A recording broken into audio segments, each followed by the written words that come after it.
KGB ചാരനിൽ നിന്ന് Russian പ്രസിഡന്റിലേക്കുള്ള പോരാട്ട വീര്യത്തിന്റെ Putin തന്ത്രം.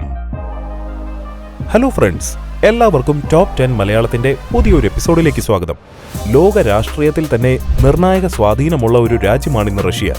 അങ്ങനെയുള്ള റഷ്യ ഭരിച്ച ഏറ്റവും ശക്തനായ നേതാവ്, തനിക്കൊപ്പം തന്റെ രാജ്യത്തെയും വളർത്തിയ കൈക്കരുത്തുള്ള ഭരണാധികാരി, അമേരിക്കയുടെ പോലും എതിർപ്പുകളെ അവഗണിച്ച് ഒരു കാര്യം തീരുമാനിക്കാനും അത് നടപ്പിലാക്കാൻ വേണ്ടി വന്നാൽ ഏതറ്റം വരെ പോകാനും റഷ്യയെ പ്രാപ്തമാക്കിയ റഷ്യൻ പ്രസിഡന്റ് വ്ളാഡിമിറോവിച്ച് പുടിൻ. അതെ, പഴയ സോവിയറ്റ് യൂണിയനിലെ KGB ചാരനിൽ നിന്നും റഷ്യയുടെ അധികാരവും ചെങ്കോലും കൈയിലേന്തിയ വ്ളാഡിമിർ പുടിൻ പോരാട്ടത്തിന്റെ ചരിത്ര വഴികളിലൂടെയാണ് ഇന്ന് ടോപ്പ് 10 മലയാളം സഞ്ചരിക്കുന്നത്. ഒരു ഇടത്തരം കുടുംബത്തിൽ ജനിച്ച് ലോകം തന്നെ സ്വയം വെട്ടിപ്പിടിക്കാൻ കെൽപ്പുള്ളവനായി തീർന്ന ഒരുവന്റെ കഥയാണ് പുടിന്റേത്. പഴയ ലെനിൻഗ്രാഡ് എന്നറിയപ്പെട്ടിരുന്ന ഇന്നത്തെ സെന്റ് പീറ്റേഴ്സ്ബർഗിലായിരുന്നു 1952 പുടിൻ ജനിക്കുന്നത്. ചെറുപ്പം മുതൽ തന്നെ സാഹസികതകളിലായിരുന്നു പുടിന് പ്രിയം. അതിന്റെ ഭാഗമായി തന്റെ ചെറുപ്രായത്തിൽ തന്നെ ജൂഡോയും ഗുസ്തിയും ചേർന്ന സാംബോ എന്ന ആയോധന കലയിൽ അദ്ദേഹം പ്രാവീണ്യം നേടി. ഇതിനു പുറമെ ജൂഡോയും കരാട്ടയും പഠിക്കുകയും ഒരു മികച്ച പോരാളിയാകാൻ തയ്യാറെടുക്കുകയും ചെയ്തിരുന്നു. ചെറുപ്പം മുതൽ തന്നെ തന്റെ എതിരാളികളെ എങ്ങനെ നേരിടണമെന്ന് കൃത്യമായി തന്നെ അദ്ദേഹത്തിന് അറിയാമായിരുന്നു. ഏതെങ്കിലും രീതിയിൽ ഒരു ഏറ്റുമുട്ടൽ ഉണ്ടാവുകയാണെങ്കിൽ തന്നെ അടിച്ചൊതുക്കുക എന്നതായിരുന്നു പുടിന്റെ തിയറിയും. ആ തിയറിയുടെ പ്രാക്ടിക്കൽ ഭവിഷ്യത്തുകളായിരുന്നു റഷ്യ-യുക്രൈൻ യുദ്ധമുഖത്ത് ലോക ജനത കണ്ടത്.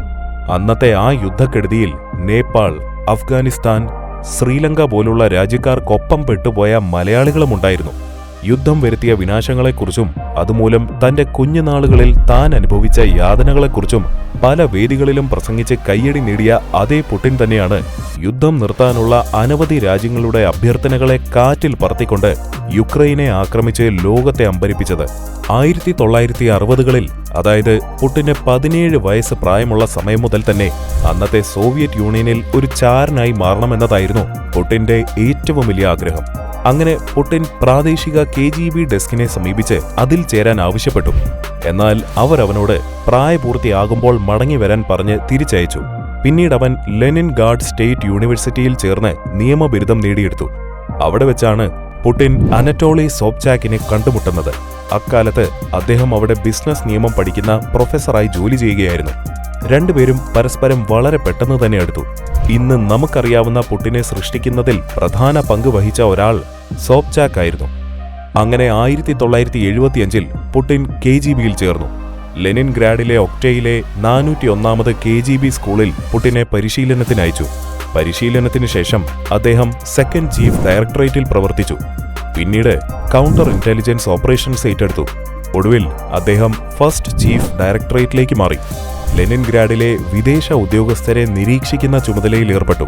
ഇവിടെ നിന്നാണ് പുടിൻ വ്യക്തികളെ വായിക്കാനുള്ള കുപ്രസിദ്ധമായ കഴിവ് നേടിയെടുത്തത്. അദ്ദേഹത്തിന്റെ പല സപ്പോർട്ടേഴ്സും വിമർശകരും ഒരേപോലെ ഈ കഴിവിനെക്കുറിച്ച് സമ്മതിച്ചു കൊടുത്തിട്ടുമുണ്ട്. ഒരു വ്യക്തിയുടെ യഥാർത്ഥ ഉദ്ദേശ്യം തിരിച്ചറിയാൻ പുടിന് അസാധാരണമായ കഴിവുണ്ടായിരുന്നു. ആ കഴിവുകളാണ് അദ്ദേഹത്തെ പിന്നീട് വിജയകരമായ ഒരു ഇന്റലിജൻസ് ഏജന്റാക്കിയതും. അങ്ങനെ ഏതാണ്ട് 15 വർഷക്കാലം പുടിൻ KGBയിൽ ജോലി ചെയ്തു. ലഫ്റ്റനന്റ് കേണൽ പദവിയിൽ എത്തിയതിനു ശേഷമാണ് അദ്ദേഹം വിരമിച്ചത്. അതുകൊണ്ടുതന്നെ സോവിയറ്റ് യൂണിയന്റെ തകർച്ചയിൽ ഏറെ വേദനിച്ച ഒരാൾ കൂടിയാണ് പുടിൻ. സോവിയറ്റ് യൂണിയന്റെ അവസാന ദിനങ്ങളിൽ കിഴക്കൻ ജർമ്മനിയിൽ KGB ഓഫീസറായിരുന്നു പുടിൻ. യുദ്ധത്തെ തുടർന്ന് രാജ്യം ഛിന്ന ഭിന്നമായപ്പോൾ ഇനി എന്ത് ചെയ്യണമെന്നറിയാതെ തന്റെ ഓഫീസ് ഫയലുകൾക്ക് തീയിട്ട് അവിടെ നിന്നും പുടിൻ തന്റെ നാട്ടിലേക്ക് മടങ്ങി. അവിടെ പുടിൻ പല ജോലികളിൽ ഏർപ്പെട്ടു. പിന്നീട് സെന്റ് പീറ്റേഴ്സ്ബർഗിൽ ആദ്യ മേയറായി തെരഞ്ഞെടുക്കപ്പെട്ട അനറ്റോളി സോബ്ചാക്കിന്റെ ഉപദേഷ്ടാവായാണ് പുടിൻ തന്റെ പൊതുജീവിതത്തിന് തുടക്കം കുറിക്കുന്നത്. അദ്ദേഹത്തിന്റെ കീഴിൽ പുടിൻ പിന്നീട് ഡെപ്യൂട്ടി മേയറായി. പിന്നീട് 1996 തന്റെ ബോസ് അനറ്റോളി സോബ്ചാക്കിന് വോട്ട് ചെയ്തതിനു ശേഷം പുടിൻ മോസ്കോയിലേക്ക് പോയി. അവിടെ നിന്നും പുടിൻ അവന്റെ കരിയറിൽ വളരെ വേഗത്തിൽ വളരുവാൻ തുടങ്ങി. അവിടെ ക്രെംലിനിലെ പ്രസിഡൻഷ്യൽ പ്രോപ്പർട്ടി മാനേജ്മെന്റ് ഡിപ്പാർട്ട്മെന്റിൽ പുടിന് ജോലി ലഭിച്ചു. അതിനുശേഷം അദ്ദേഹം ബോറിസ് യെൽറ്റ്സിന്റെ പ്രസിഡൻഷ്യൽ സ്റ്റാഫിന്റെ ഡെപ്യൂട്ടി ചീഫായി ജോലി ചെയ്തു. തിരക്കുകൾക്കിടയിലും പുടിൻ അടിസ്ഥാനപരമായി സാമ്പത്തിക ശാസ്ത്രത്തിൽ PhDക്ക് തുല്യമായ ഒരു പ്രബന്ധം രചിക്കാൻ സമയം കണ്ടെത്തിയിരുന്നു. സ്വന്തം പ്രദേശത്തെ ധാതു വിഭവങ്ങളുടെ മൂല്യം പരമാവധി വർദ്ധിപ്പിക്കുന്നതിനെക്കുറിച്ചായിരുന്നു പുടിന്റെ പ്രബന്ധം. റഷ്യയുടെ ചരൽക്കുഴികളുടെ ഗുണനിലവാരം കാര്യങ്ങളെക്കുറിച്ചുള്ള 200-ലധികം പേജുകളുള്ള ഒരു ചർച്ചയായിരുന്നു അത്. എന്നാൽ പിന്നീട് അദ്ദേഹം അത് എഴുതിയിട്ടുണ്ടോ എന്നതിനെക്കുറിച്ചും ചോദ്യങ്ങൾ ഉയർന്നു വന്നു. യെൽസിനിൽ ജോലി ചെയ്ത ശേഷം പുടിൻ KGBക്ക് പകരമായി സ്ഥാപിതമായ രഹസ്യാന്വേഷണ ഏജൻസിയായ FSBയുടെ ഡയറക്ടറായി ചുമതലയേറ്റെടുത്തു. പുടിൻ വളരെ പെട്ടെന്ന് തന്നെ യെൽറ്റസിന്റെ വിശ്വാസം നേടിയെടുത്തു. സോവിയറ്റ് റഷ്യൻ രാഷ്ട്രീയത്തിൽ 30 വർഷം പിന്നിട്ട യെൽസിൻ റഷ്യ നേരിടുന്ന പ്രശ്നങ്ങളെക്കുറിച്ചും മദ്യപാനം വഷളാക്കിയ തന്റെ മോശം ആരോഗ്യത്തെക്കുറിച്ചും അങ്ങേയറ്റം വ്യാകുലപ്പെട്ടു. തനിക്ക് അതിശക്തനായ ഒരു പിൻഗാമിയെ തിരഞ്ഞെടുക്കണമെന്ന് യെൽറ്റസ് തീരുമാനിച്ചു. ഇതുവരെ തനിക്ക് ചെയ്യാൻ കഴിയാഞ്ഞത് ചെയ്യാൻ കഴിയുന്ന ഒരാൾ, റഷ്യയെ ഒരു ലോകശക്തിയായി പുനർനിർമ്മിക്കുന്ന ഒരാളാവണം അതെന്ന് യെൽറ്റസിന് ആഗ്രഹമുണ്ടായിരുന്നു. അദ്ദേഹത്തിന്റെ മനസ്സിൽ കുറച്ച് സ്ഥാനാർത്ഥികളുണ്ടായിരുന്നു. അവരിൽ ഒരാൾ അദ്ദേഹത്തിന്റെ ഡെപ്യൂട്ടി പ്രീമിയറായ ബോറിസ് നെംസ്ലോവ് ആയിരുന്നു. പുടിനിൽ നിന്ന് വളരെ വ്യത്യസ്തനായിരുന്നു നെംസ്ലോവ്. തുടക്കത്തിൽ പ്രവിശ്യ ഗവർണറായും പാർലമെന്റ് അംഗമായും സേവനമനുഷ്ഠിച്ച അദ്ദേഹത്തിന് വർഷങ്ങളുടെ രാഷ്ട്രീയ നേതൃത്വ പരിചയമുണ്ടായിരുന്നു. റഷ്യൻ രാഷ്ട്രീയത്തിന്റെ നിലവാരമനുസരിച്ച് അദ്ദേഹം ഒരു ലിബറൽ ഡെമോക്രാറ്റ് കൂടിയായിരുന്നു. റഷ്യയെ എങ്ങനെ നവീകരിക്കാം എന്നതിനെക്കുറിച്ചുള്ള വ്യക്തമായ കാഴ്ചപ്പാട് അദ്ദേഹത്തിനുണ്ടായിരുന്നു. അങ്ങനെ ബോറിസിനെ തന്റെ പിൻഗാമിയായി യെൽറ്റസിൻ ബിൽ ക്ലിന്റന് പരിചയപ്പെടുത്തി. എന്നാൽ കടുത്ത സാമ്പത്തിക പ്രതിസന്ധികൾ മൂലം റഷ്യൻ സമ്പദ് വ്യവസ്ഥയാകെ തകിടം മറിഞ്ഞു. രാജ്യത്തിന്റെ വരുമാനം കുത്തനെ കുറഞ്ഞതോടെ വിദേശ നിക്ഷേപകരുടെ കൈവശമുണ്ടായിരുന്ന ബോണ്ടുകളുടെ രൂപത്തിലുള്ള കടങ്ങൾ തിരിച്ചയക്കാനുള്ള രാജ്യത്തിന്റെ ശേഷിയും കുറഞ്ഞു. അങ്ങനെ 1998 ഓഗസ്റ്റ് 17 റഷ്യൻ സർക്കാർ കടങ്ങൾ തിരിച്ചടയ്ക്കാനാകാതെ റൂബിളിന്റെ മൂല്യം കുറയ്ക്കാൻ നിർബന്ധിതരായി. ദശലക്ഷക്കണക്കിന് റഷ്യക്കാർക്ക് ഇതൊരു ദുരന്തമായിരുന്നു. ഇതോടെ യെൽസിൻ പ്രധാനമന്ത്രിയെയും അദ്ദേഹത്തിന്റെ മുഴുവൻ മന്ത്രിസഭയെയും പുറത്താക്കി. അതോടെ യെൽറ്റസിന്റെ പിൻഗാമിയാകാനുള്ള നെംസോവിന്റെ പ്രതീക്ഷകൾ അവസാനിച്ചു. ഒടുവിൽ ഒരു യഥാർത്ഥ പിൻഗാമി എന്ന നിലയിൽ പുടിനെ തിരഞ്ഞെടുക്കാമെന്ന് തീരുമാനിച്ചു. എന്നാൽ റഷ്യ ഒരു ജനാധിപത്യ രാജ്യമാണ്. ജനാധിപത്യത്തിൽ അങ്ങനെ പെട്ടെന്നൊരാളെ പ്രസിഡന്റാക്കാൻ കഴിയില്ല. അവർക്ക് യഥാർത്ഥത്തിൽ ഒരു തെരഞ്ഞെടുപ്പ് നടത്തി വിജയിക്കണമായിരുന്നു. ഒടുവിൽ അത്തരം കടമ്പകളെല്ലാം കടന്ന് 1999 ഓഗസ്റ്റ് 9 യെൽസിനു കീഴിൽ ആക്ടിംഗ് പ്രധാനമന്ത്രിയായി പുടിൻ ചുമതലയേറ്റു. അവിടെ നിന്നും 2000 പ്രസിഡന്റ് പദവി ഏറ്റെടുത്തു. തനിക്ക് മുന്നിൽ വരുന്ന ഏത് വെല്ലുവിളികളെയും നിർഭയം നേരിടാനും ഏറ്റെടുത്ത കാര്യങ്ങളെയെല്ലാം ഏത് വിധേനയും ചെയ്തു തീർക്കാനുമുള്ള പുടിന്റെ കഴിവിനെ എല്ലാവരും പ്രശംസിച്ചു. അക്ഷരാർത്ഥത്തിൽ പറഞ്ഞാൽ തിരുവായ്ക്ക് എതിർവായില്ലാത്ത ഒരു ഭരണാധികാരിയായിരുന്നു പുടിൻ. എതിരാളികളെ തുരത്തിയെറിഞ്ഞും ജനങ്ങൾക്കിടയിൽ ദേശീയത നിറച്ചും പുടിൻ തന്റെ പടയോട്ടം തുടർന്നുകൊണ്ടിരുന്നു. ഒരു തരത്തിൽ പറഞ്ഞാൽ പുടിൻ റഷ്യയെ അടിമുടി മാറ്റിയെടുക്കുകയായിരുന്നു. തനിക്കൊപ്പം തന്റെ രാജ്യത്തിന്റെ സമ്പദ് വ്യവസ്ഥയും മികച്ച രീതിയിൽ പുടിൻ വളർത്തിക്കൊണ്ടുവന്നു. 2003നും 2008 ക്രൂഡ് ഓയിലിന്റെ വില ബാരലിന് $30 നിന്നും $180 ഉയർന്നു. യഥാർത്ഥത്തിൽ റഷ്യയെ സംബന്ധിച്ചിടത്തോളം ഇത് ദ്രുതഗതിയിലുള്ള ഒരു സാമ്പത്തിക വളർച്ച തന്നെയായിരുന്നു. റഷ്യയുടെ GDP പ്രതിവർഷം ശരാശരി 7% വർദ്ധിച്ചു. അവരുടെ റിയൽ ഡിസ്പോസിബിൾ വരുമാനം ഇരട്ടിയായി. പുടിൻ റഷ്യക്കാരെ സമ്പന്നരാക്കാൻ സഹായിക്കുകയും വിദേശത്ത് അവരുടെ താൽപര്യങ്ങൾ സ്ഥാപിക്കുകയും ചെയ്തു. 2007 തുടക്കത്തിൽ അദ്ദേഹം മ്യൂണിച്ച് സെക്യൂരിറ്റി കോൺഫറൻസിൽ പങ്കെടുക്കുകയും ഒരു പ്രസംഗം നടത്തുകയും ചെയ്തു. അത് പാശ്ചാത്യ രാജ്യങ്ങളോടുള്ള അദ്ദേഹത്തിന്റെ സമീപനത്തിലെ ഒരു പ്രധാന വഴിത്തിരിവായി മാറുകയും ചെയ്തു.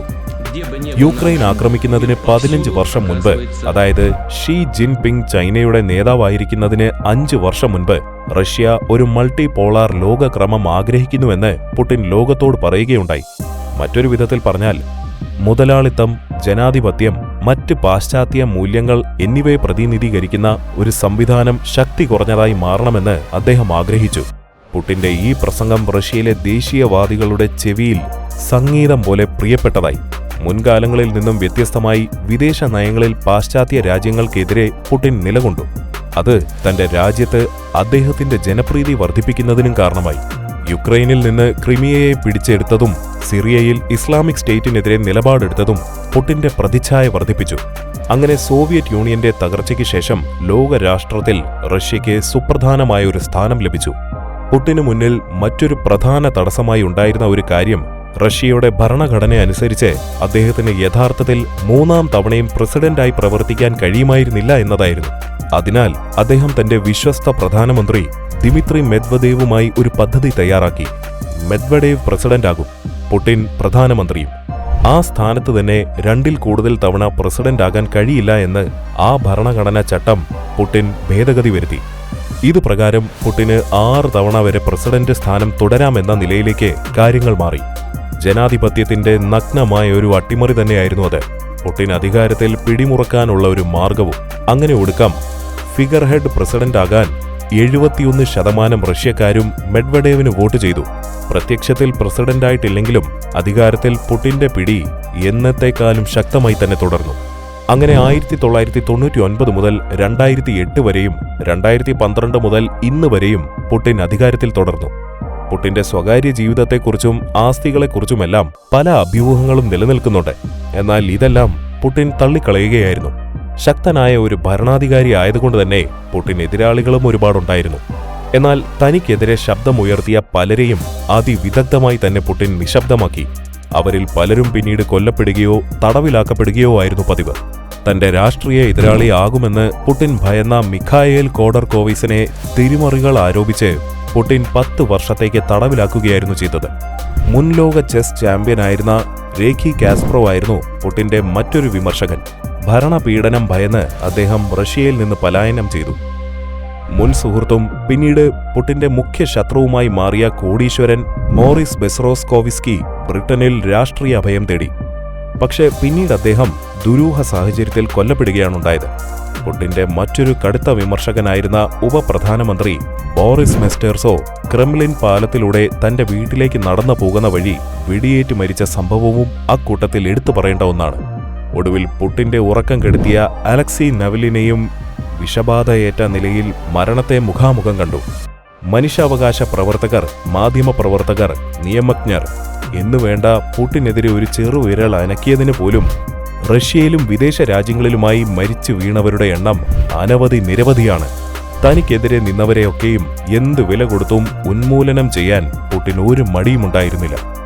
ഒരേ സമയം ചിലരുടെയൊക്കെ വീരനായകനും അതുപോലെ തന്നെ വില്ലനുമായ പുടിന്റെ ഈ വീരസാഹസിക കഥകൾ കേട്ടിട്ട് നിങ്ങൾക്കെന്ത് തോന്നുന്നു? ഇന്നത്തെ നമ്മുടെ ഈ വീഡിയോ നിങ്ങൾക്ക് ഇഷ്ടമായെങ്കിൽ ലൈക്ക് ചെയ്യാനും ഷെയർ ചെയ്യാനും മറക്കരുത്.